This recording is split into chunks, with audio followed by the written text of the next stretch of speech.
All yours, Priyanka. Yeah. Okay, great. Hi, everybody, and welcome to the first webinar of the ISDM Knowledge Series.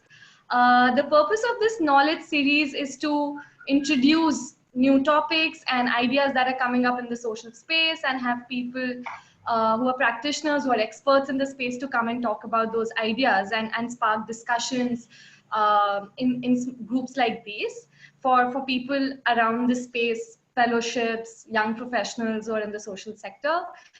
And we're really excited to have you all join us today. A big thank you to Sunish for agreeing to do the first webinar for us. I'll quickly introduce Sunish to all of y'all. Sunish comes with 2 decades of leadership experience in international trade and investment consulting for the interest of small and medium scale enterprises. He has to his credit a number of organizations he founded and co-founded in the areas of media and PR, market-based social security for informal sector, women's safety and road safety during his career.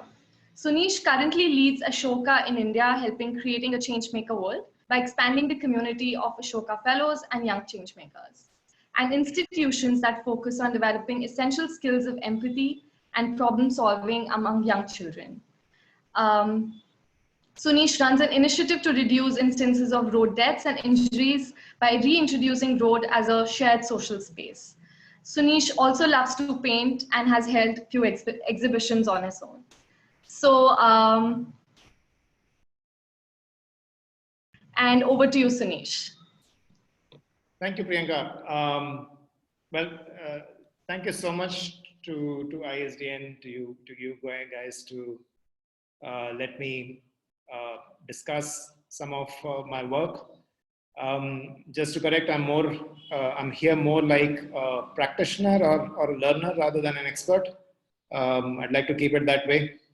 And let me, I'm going to share the screen, but let me start with a little bit of an introduction to the topic. My current work is essentially in this field. So my day job is with Ashoka, and Ashoka is one of the leading organizations of social entrepreneurs in the world. It's kind of network, but we're famous for our fellowship program. So in simple words, we go out, find exceptional social entrepreneurs, people with great ideas, solving great big social problems. We take them through a process of diligence, understanding their work and how unique it is, and then they become a part of this fellowship. And today what I'm going to discuss with you guys, the remit given to me is what is it to become a social entrepreneur? What is the journey like? And I understand some of you are in that journey already. I'd love to understand where you're coming from. So there's a poll. So please do poll and let us know what describes you best. And while I get the results to the poll, let me just draw for you what are we going to discuss in the next 50 minutes or so, 45 minutes or so. So after the introduction, I'll take you through our understanding at Ashoka and my personal understanding of social entrepreneurship and the way we define it. I've kept it simple, so no jargons here, but if it becomes a little jargony, feel free to, let us know, let Adil know, and I'm happy to offer clarification there. I'll take you through a typical journey of social entrepreneur, what we have seen in our work. This by no way is exhaustive, but as I said, it's more like, if you look at a pattern of social entrepreneurs and what they go through, how they identify a problem and right through to their solution and impact. I'm going to take you through that journey using one example. And then I have a little bit of a game just to see where we are in our own journeys. How do we, self-assess, or do we have an understanding of whether we have it in us to be a social entrepreneur? And we'll talk a little bit about big change and when we get to that, I'll define how what we're calling big change. But we'll spend some time on that. Again, 10 minutes is not enough to discuss something like that, but I think it'll be good to introduce. And if there is room to do this more and later, maybe you could do a separate webinar around that. And we'll keep about 10 to 15 minutes for questions in the end. That's how I structured this. Adil, do we have results of the poll just for me to know the composition of the participants? Yes, we do. I'm just sharing them with you.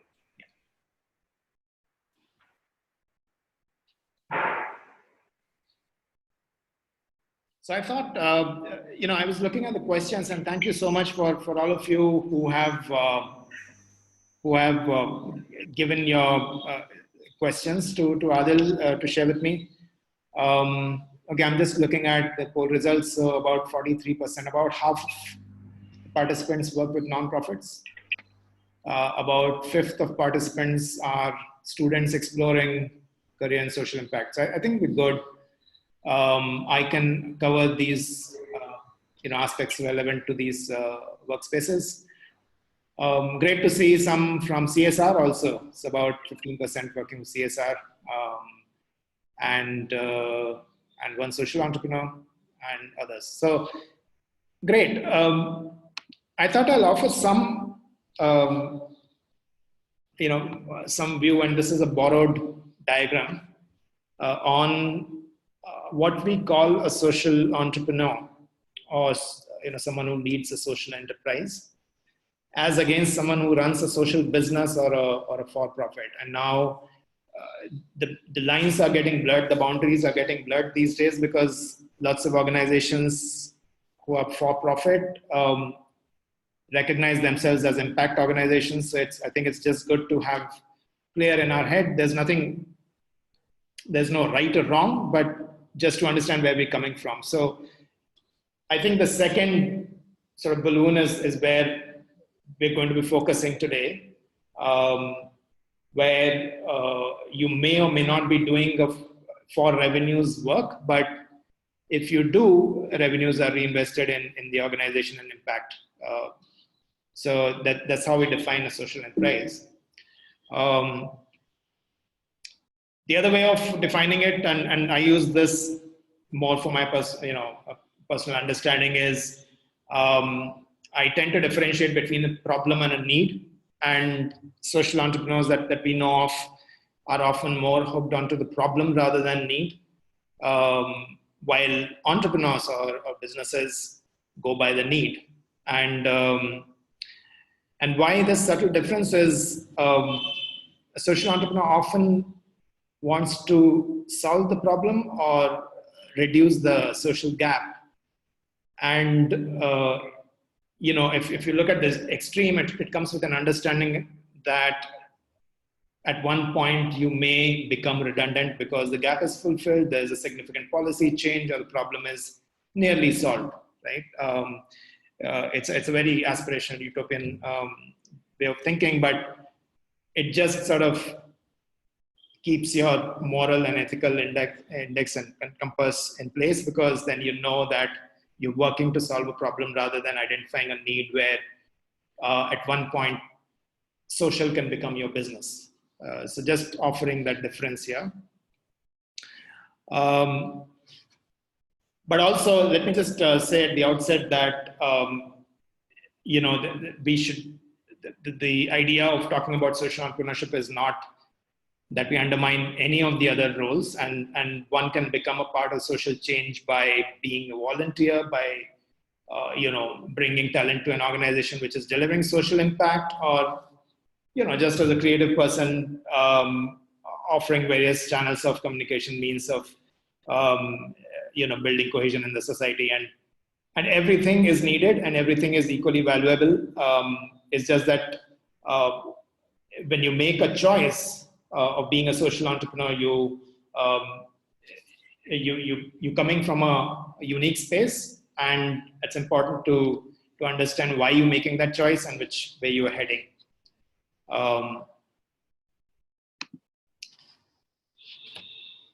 So I'm going to, we get to the journey of a social entrepreneur. I'm just offering, again, this is from our learnings so far, a typical chronology. And again, this is a pattern that we've seen among social entrepreneurs. A typical chronology or a journey that an entrepreneur has goes like this. And I'm going to use this diagram in the next like 10 or 15 minutes to take you through a journey of a social entrepreneur.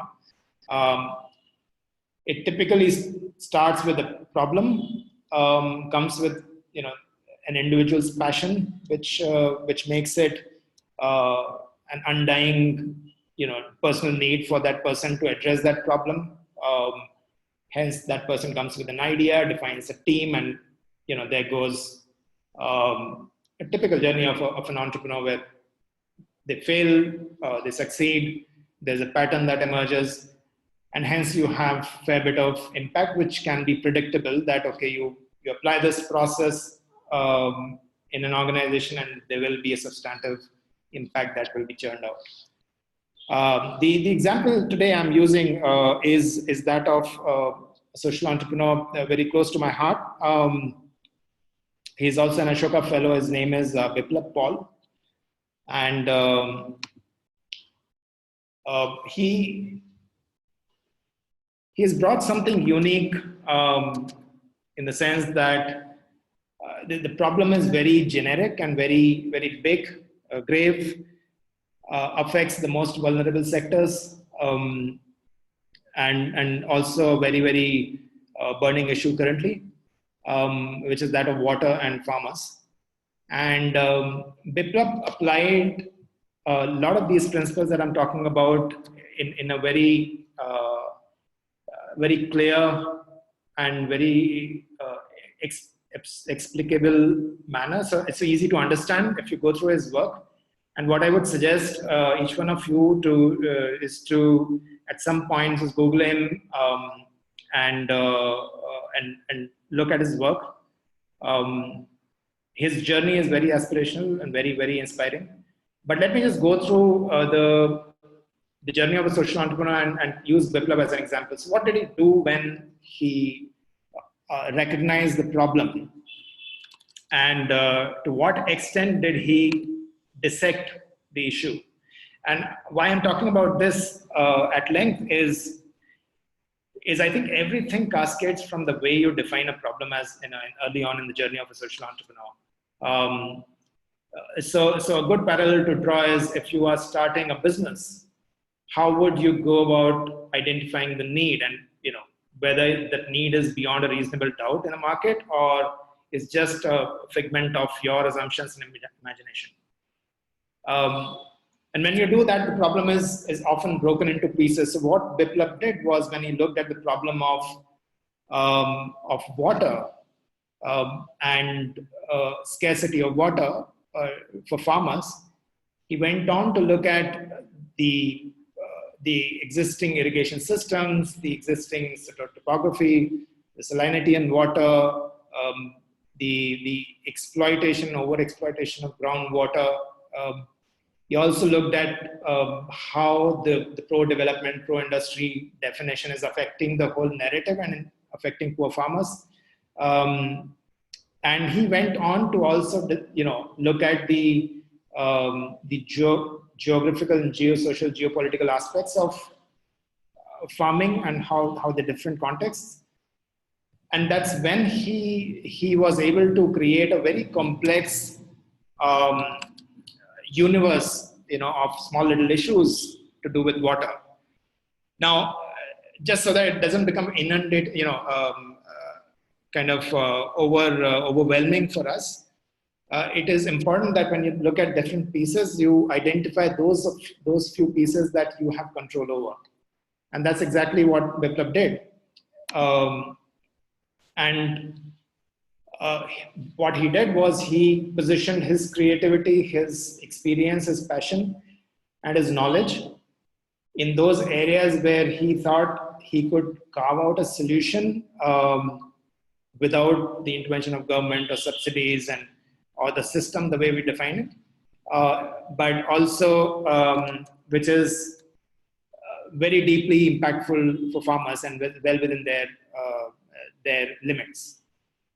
The other thing that he did was he created a very localized image of his work. So one, he understood the community very well. He understood the need very well, but he also went on to decide what could be the local vocabulary, name, and the way to when he decided the steps to go about doing that. What could be those steps and how they need to be articulated so that the local communities resonate with it. His work essentially is to build large underground water reservoirs, which can store about 40 million liters of rainwater. And, just for 10 days, supply water for as long as. It's a breakthrough solution.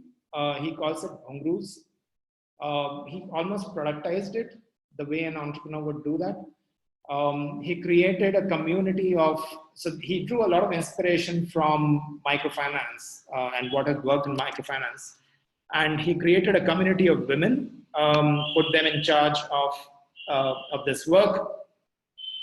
And the most important part of all this was that he was able to see the pattern of what's working, what's not. And on the basis of what was working, he created a framework or a model. So what I'm calling a product is that framework or a model which makes the impact predictable for him.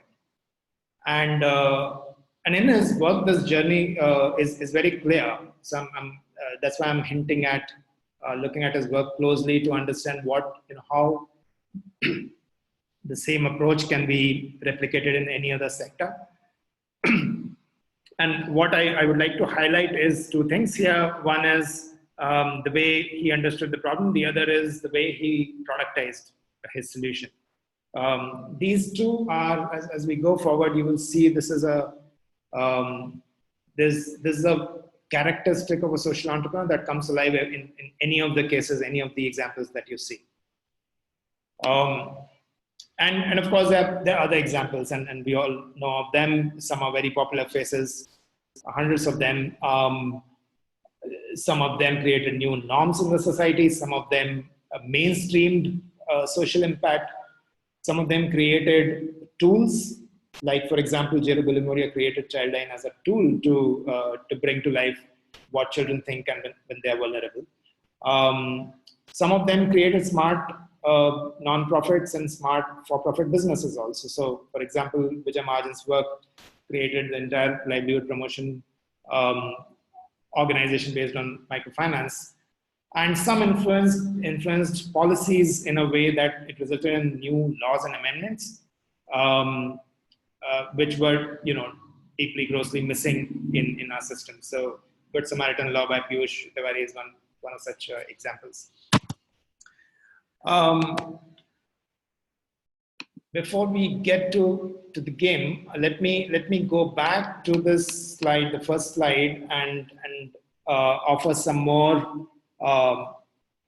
Look at this journey with skills lens, and I'm doing that only because I was looking at the questions, and many of you have asked questions around in a journey of a typical a journey of a social entrepreneur. What are the skills that are needed in an individual? And someone has mentioned a typical mindset.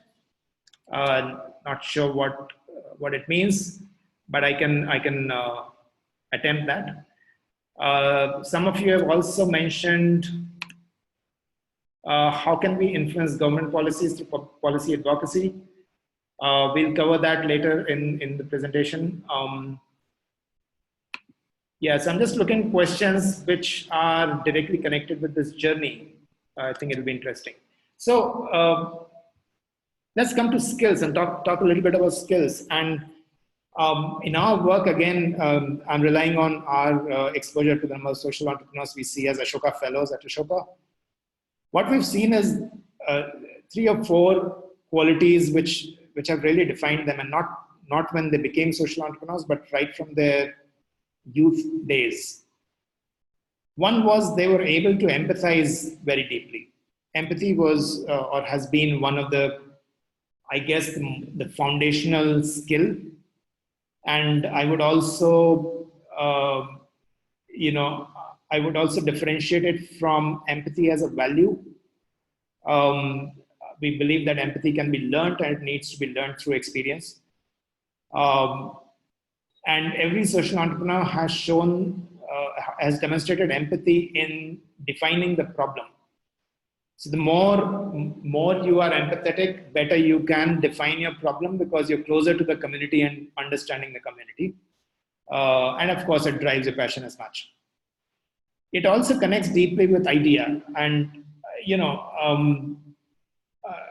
idea usually is we see it as a unique idea in Ashoka, but that uniqueness can be a uniqueness of context. So what is unique, for example, in India may not be unique in South Africa because someone's tried it, tested it there. But when it comes to a social entrepreneur and the journey of their work, it doesn't have to be unique. It needs to be something that works, and it is more likely to work if you have completely understood the community and empathized with them. Coming to the other skills, the other skills are very relevant, very similar to a business entrepreneur. So, for example, the way successful social entrepreneurs have built their teams is not on the basis of their idea or what the idea requires, but on the basis of what they individually require as a complementary skill. So if they're great at, if they come from financial world and understand numbers well, they would have had senior leadership coming from business, coming from communications, more sort of outgoing people, more who have technical capabilities, technocrats, and that's how they've created teams. But a very key pattern that we've seen these days is also that just one's ability to work in a fluid environment and not in siloed teams is giving much more success than before. So let me give you an example. So there were organizations which were hierarchical before, and the second stage of sort of new age organizations defined it as flat organizations. But now the environment is such that it's very fluid and it's very complex, not complicated, which can be learned, but complex. It's ever changing. And because it's complex, and if you were to mirror your organization with the outside environment, you need to build teams which can work in different contexts and with different people. So I should be able to work on 3 objectives in the day with 3 different sets of people with the same relationship and empathy. And to do that, the skills of the leader as a social entrepreneur are very key, because that's what you would want to replicate in the team. So I'm just sort of a small marginal difference between a typical skill-based team to building a fluid team where everyone is calling the shots, everyone is a leader in their own right, is becoming kind of a success sauce. Then comes the intervention framework, emergent patterns, and one of the skill sets that we have seen is successful social entrepreneurs have been able to document their work very well. And if not themselves, obviously they have that skill in their team. But when I say documentation, I don't mean just creating black and white documents, but their ability to make frameworks out of insights of their work. So I do 5 things, I fail in 2, I succeed in 3, but those 3 that I succeed in are able to give me insights of what works in my work. And on the basis of those insights, they are able to create frameworks which can help replication of work. So that skill of documenting it or creating frameworks is very key. And finally, just to be able to problem solve and bringing creative problem solving capability is a very key, again, it's not limited to social entrepreneurship, but a very key quality of an entrepreneur, where you're not stuck in carving out the best solution, but the solution that you can step forward with and you're willing to fail. We've seen these qualities as the key qualities, and I hope that offers an answer to some of your questions. Just a quick time check. I think we are halfway through. Yeah, Adil, are we halfway through? We're almost halfway. Yeah. It's a good time to break the monotony and start with a quick game I had, and I thought maybe that will offer some more clarification in this limited time on whether we have it in us to become a social entrepreneur. So kind of a self-assessment. And Adil, if you can start with the poll. And I would request you to be quick on this, so don't think too much, and just go ahead clicking, and then we can we'd love to see the results, and then we can talk about it.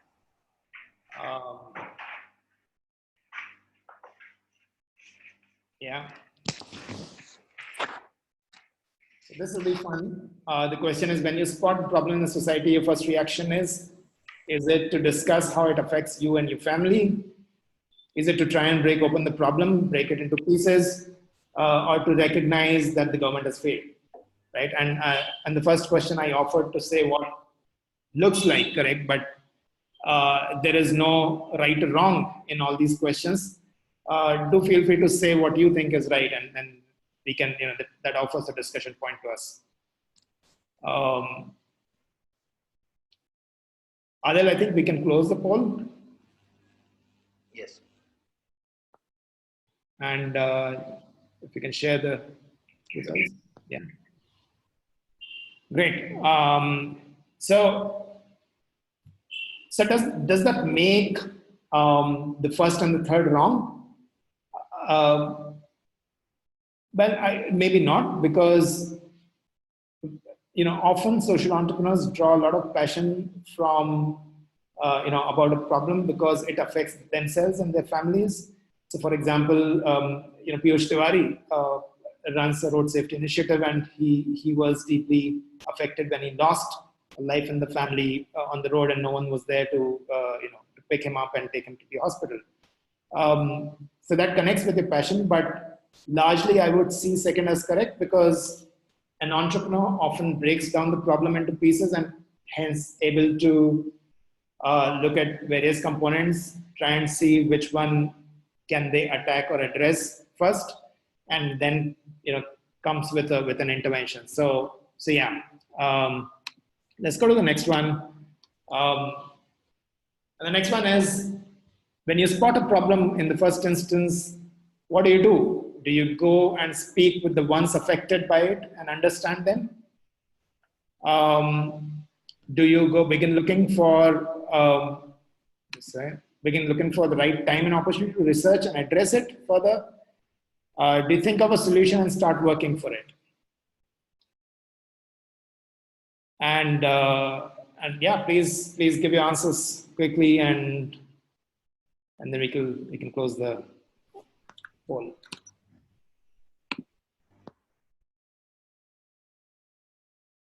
Do we have the answers? Sorry.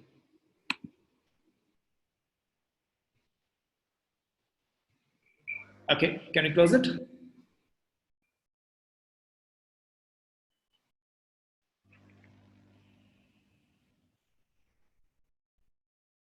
All right, I think the point here is, and I think both are right, first and second.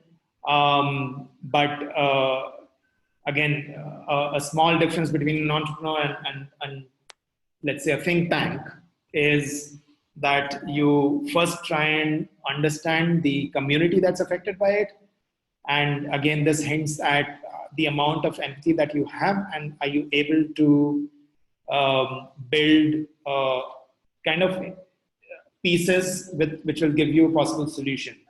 And that's why going and speaking to the ones affected by it in the first instance is the right thing to do. Third one, when you think of a solution, do you think about your own skills and strengths and adjust the solution according to it? Or do you recognize your limited strengths and look for a team that, to work the solution? What do you do? And yeah, we can start the poll.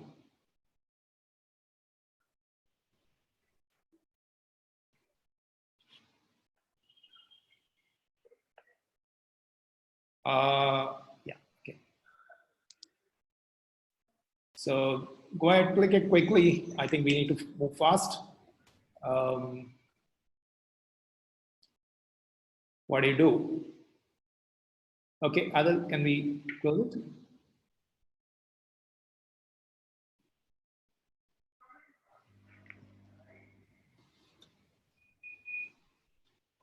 So that's interesting. And I think what I was trying to attempt here was to push us to think about a team means complementary skills.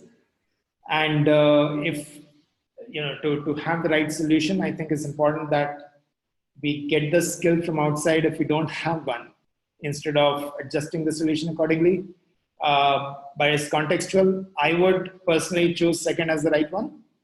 But that's an interesting question. When you work through an idea, do you want to spend time making sure it's the best possible solution given circumstances? So would you go for the best possible solution, or would you want to bring the idea to a workable level, less than ideal, and test it out? What would you do as an entrepreneur? Here goes the poll, and yeah, click it, please.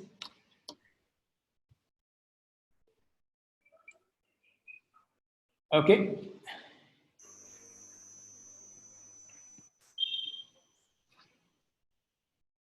I think I gave away the answer for this early on. Adil, can we close this?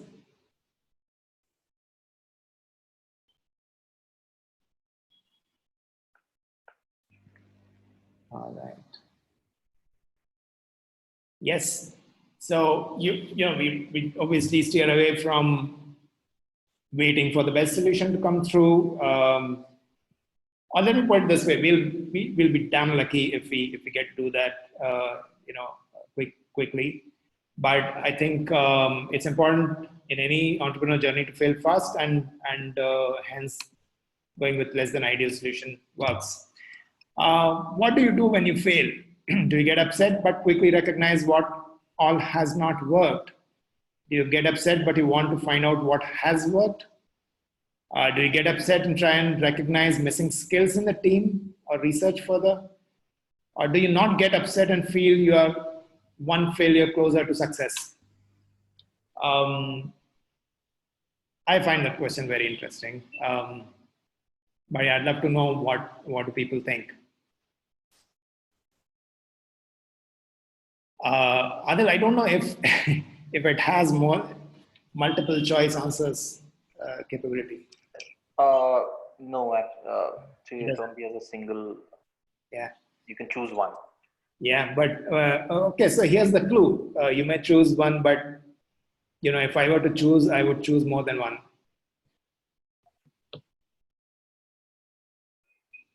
Okay.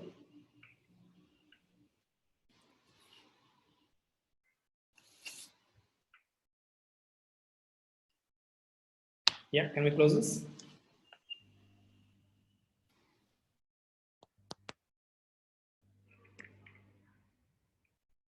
All right. Thought as much. So here's what I think is right. I think one would get upset, obviously, right? And that's only real. And it's very, very unreal to think that you're one failure closer to success. But I think most important thing to note here is One, an entrepreneur focuses on what has gone well, always, right? And yes, you do draw insights from what hasn't worked, and you're conscious that you don't repeat it. But it's important for just the momentum and stepping forward to know what has worked well, and of course invest a little in research and also seeing what if there's a skill that's missing in the team. So yeah, so I think that explains 27% in each second and third. If you create some impact, would you make sure it's impact beyond a reasonable doubt and document it? Would you repeat interventions with few others till you get 100% positive result impact repeatedly? Or you will do a few more test runs to see if there's a pattern that's emerging of a favorable behavior or positive impact. Sorry if it's a little complicated, but it's basically asking, the first answer is, would you just make sure if what the impact you've gone is what you wanted, or would you just wait for it to be 100% positive in a closed group, or would you go with a pattern? So a pattern could be, let's say, you've seen 40 successes out of 50 or 60, and that's a pattern. Okay.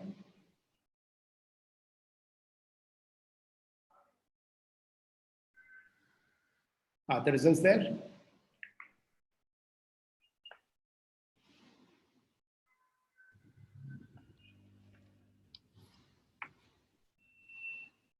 Yeah. So absolutely, and I'm happy that most of us got it right. According to me, again, there's no right or wrong, but what has emerged for us is many social entrepreneurs go with a pattern, because that pattern gives them a direction to go in, and also to do more tests. And final question, would you want your intervention to be sustainable in the long run, necessarily have a revenue possibility, creation of wealth, and to be able to run and grow the organization? Or you would want it to be a compelling and proven impact, regardless of its sustainability? And this is very key, right? And again, there's no right or wrong, and it depends from what space you're coming from as a person. And if you've, so I've seen a couple of questions in the questions given to me by you.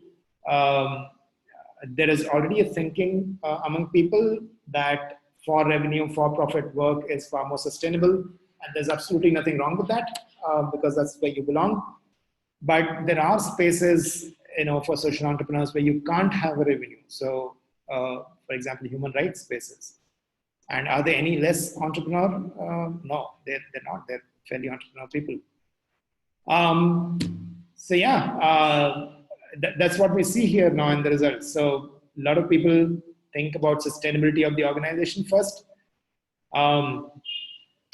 Here's a point to offer here, and this point is often it comes in my conversations with seasoned social entrepreneurs who have spent a decade or two in their work, and when they look back, they feel that the space hasn't changed much. So the problem they came to address still remains so. And in some of my conversations, what has very interestingly come is that a lot of social outfits have made running the organization sustainably as their business, right? And that's perfectly fine. But then, if you want to fill a gap, or if you want to be immensely successful in your work, then it's only fair that you will see a finite time for the work that you're doing. Because if you're successful, you make yourself redundant in some respects. So sustainability of the organization or running a business in social is often not the way social entrepreneurs think, who are very deeply married to the purpose than the project. But yes, you need to define which space you come from and where you belong. So yeah, so that was a small game, but just to sum it up, if a quick way of understanding whether we have it in us to become a social entrepreneur. A small list of skills and qualities are empathy, as I put on top. Creating a team of complementary skills is a very, very big quality and skill. Creative problem solving is one. Appetite and attitude for risk, and these two are very different things. Appetite for risk is obviously you're willing to take risk, but attitude is what shows your social emotional strength and what happens after you fail as a result of taking risk. And it's important that you get up and start moving, and that's what your attitude brings. And finally, leadership and passion. And in 90% of social entrepreneur journeys, we see that if organization moves with a certain pace, it can be attributed a lot to the passion at the top and the passion of that individual. So I would see these top 5 skills or qualities as standard, needed for social entrepreneur. Sorry. So at this stage, this was the sort of first part or the larger part of my conversation. And just very quickly, I think, just conscious of time, just 5 minutes, I'm going to touch upon big change. And again, my apologies that time's not enough for us to talk about big change. But the way that we define big change is this. Problems are the nature of our problems, the magnitude of our problems is huge. One social entrepreneur or one project or one organization, one group of individuals cannot make the needle move substantively or just fill the gap completely. And that's why big change requires a fairly different approach. A lot of social entrepreneurs have done it in their own way and in their own work. But just to offer a disclaimer here, does every social problem require a big change thinking? No. Does every problem require policy influence, disruptive innovation, or large movements? No. There are problems which can be addressed with small system impact also. But if you take our problems in today's day and age, whether it's to do with gender, it's to do with, for example, small and marginal farmers, or just inequality sort of areas, these require big movements. And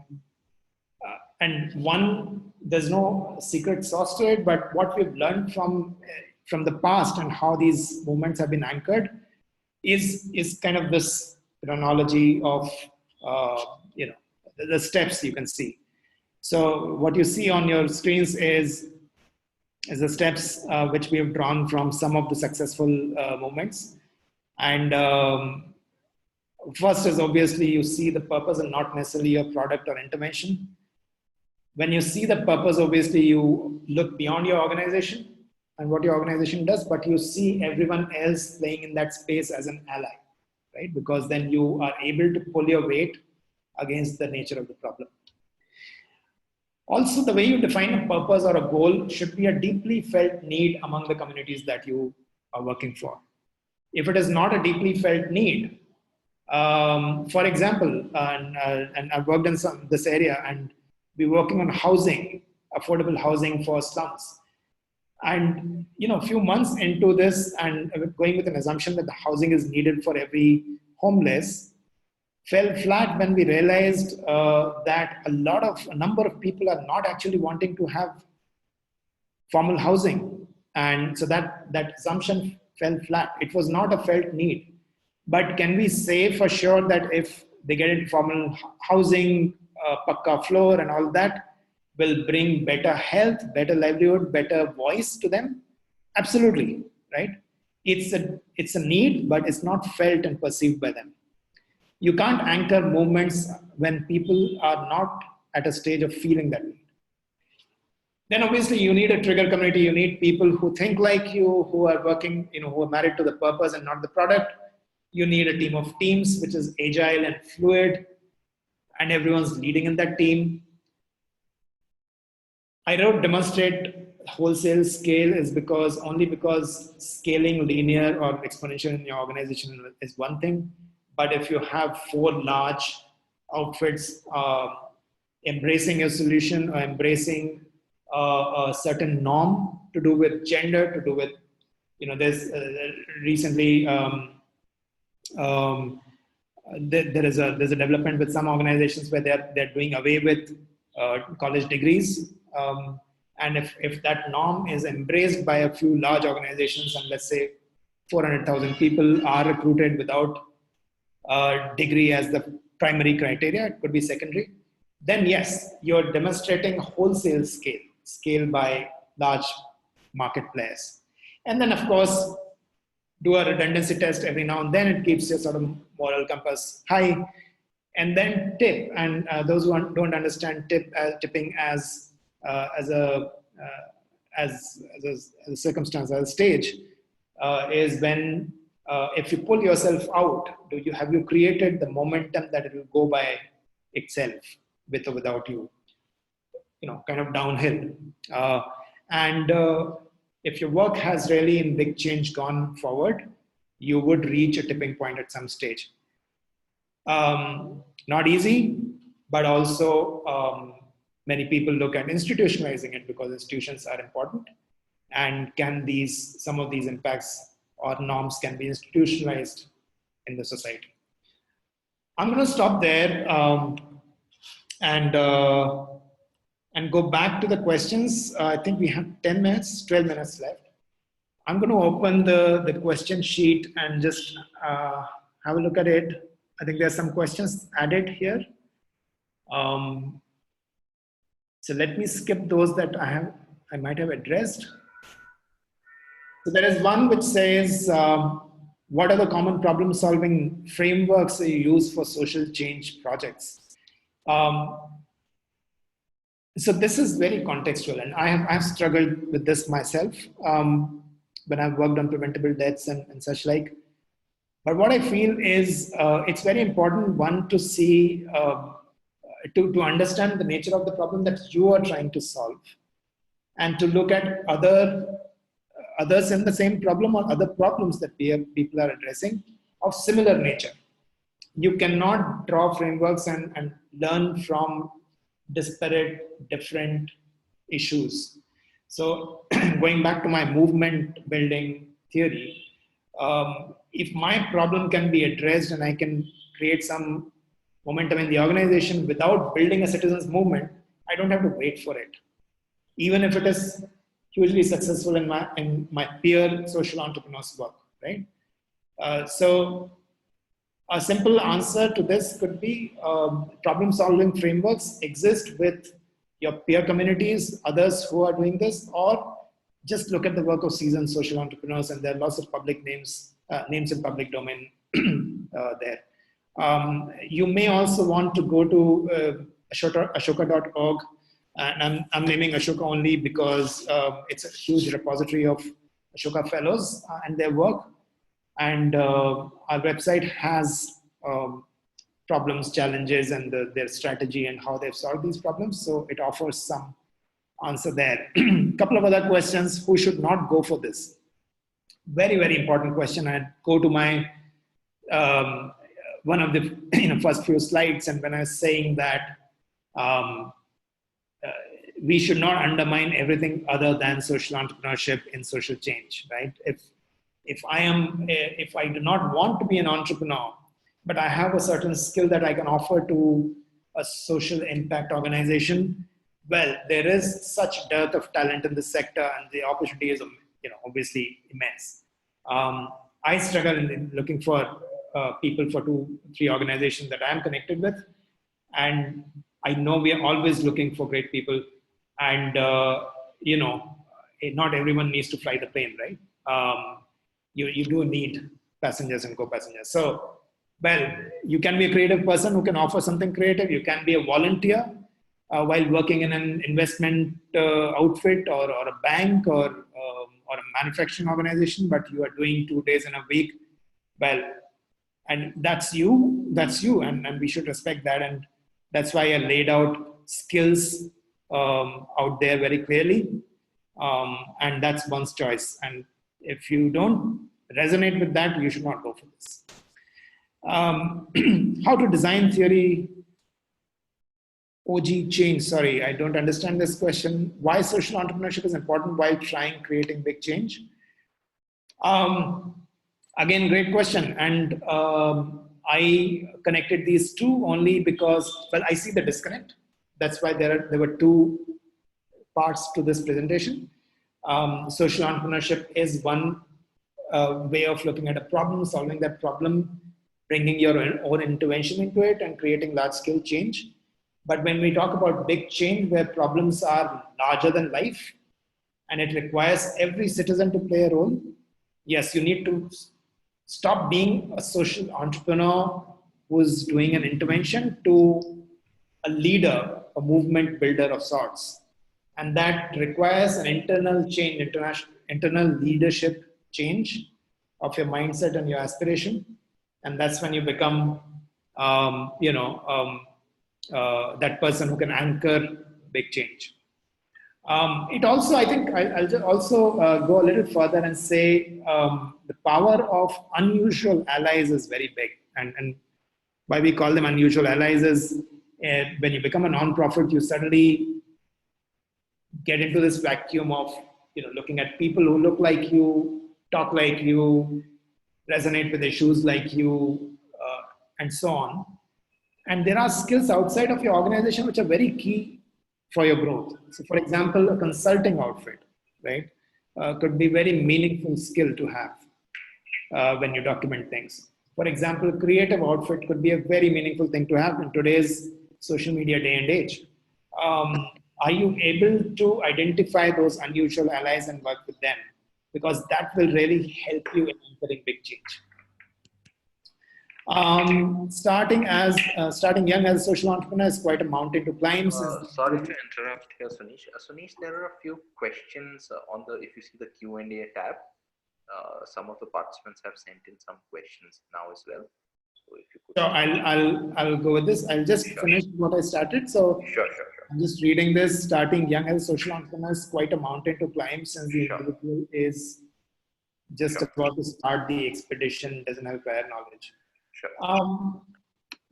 Fair point, and I think it's a point that the individual is making rather than a question. So I completely agree with that. It is a mountain to climb, but who decides the mountain and the height of the mountain is the individual. So I would leave it to your choice at this stage. And if you're not ready today, maybe tomorrow is when you can. Okay, just looking at some questions here. So how would one get exposure to like-minded peers, pursue this route of social entrepreneurship? So I think the space in social entrepreneurship is fairly, I won't say it's matured, but it's very vibrant today in India. A good place to look at is some incubators. And I'm just deliberately not naming a few, because it's not right. But if you look around, there are a lot of social incubators that have come across now. And they're good places who build peer communities, not only of incubators, but also bringing other social entrepreneurs in. That's a good place to look at. Also, another good place to get connected with other social entrepreneurship peers is social media. I do that all the time. And often I run into people who I have not known. They're doing phenomenal work. I have had personally, I've had more success on LinkedIn than others. But yeah, Twitter is also becoming quite a game for me. So really value that. For the longest time, I have personally undermined social media, but I'm sort of beginning to get onto it. Are there any fellowships which help us to get exposure to social entrepreneurship? Absolutely. Teach for India, you mentioned as one. Yes, there are others. There's Echoing Green, there's Rolex Fellowship, there is Skoll has a fellowship, Ashoka, of course, has a fellowship. number of them. And my recommendation would be that there's no right time, but absolutely you should start, do a dipstick test if you want, and take a plunge. How does a social entrepreneur sustain himself or herself if they're working towards being redundant? Lovely question. So, two ways of looking at it. One is often social entrepreneurs who are connected deeply with the purpose, and if they have designed their work in a way that they are going to be redundant, build a skill set to become thought leaders, consultants, advisors to large funders. So, for example, in my network of friends and sort of some high impact people, I know a lot of them have gone into teaching social entrepreneurship. Some of them have gone into working with the government as advisors on large scale impact. What we realize very little is in this journey of working on a large purpose and big change, you develop a skill set that no college or no university can offer you. So you actually, I've seen people becoming far more worthwhile than they were, in this journey. Other question, I would say, take this as the last one. What are your views on SBI Youth for India Fellowship and Gandhi Fellowship? I'll not offer something specific to one particular fellowship, but I would suggest, again, connect it with yourself and where you are in your journey. Some fellowships are, offer support on livelihood, some offer support on early ideas. Some say no to ideation stage, so they're very different. So I would suggest play your discretion, but also if you can find a mentor around yourself, in existing social entrepreneur, they can help you through that process. One final question: how to create consensus and movement around social problem? Example: movement around mental health issues, menstrual hygiene, etc.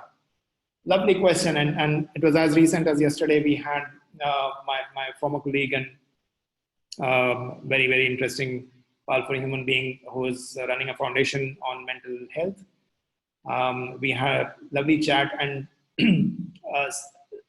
somewhere in the chat we touched this. How do we create this movement? Because he felt that for the longest time, a lot of people did not see it as their problem. And something that I tweeted also was that, if 90% of people, when they have malaria, definitely go to a doctor, and 90% of people do not go to a doctor when they have mental illness, there is a great disparity, and it needs a conversation and a movement. How do you create it? Well, I said in my last slide, I think one of the most important steps to do that is create a trigger community. You will be surprised how many think are deeply affected or deeply passionate about it. Do go find them. If you have 4 or 5 that think like you and think of large movements that need to be created, I would suggest take a step, bring them together around a table and have a conversation. That's how beginning of a movement starts. Yeah, that's all I can offer at this stage. Adil, we are almost, I think we are a minute away from it. We are at 7. Sure. Yeah, so is that okay to end here, or is there anything else that you want me to address at this stage? Sure. Thank you so much for agreeing to do this webinar. I'm sure all the participants of the webinar found it really enlightening, and it would definitely have answered a lot of their questions regarding social entrepreneurship. I'd also like to thank everyone who took time out to join this webinar, and would request them to stay tuned for more in the current series, the ISDM Knowledge Series webinars. Thank you, everyone. Okay, thank you so much. Thanks everyone who's attended and been patiently listening.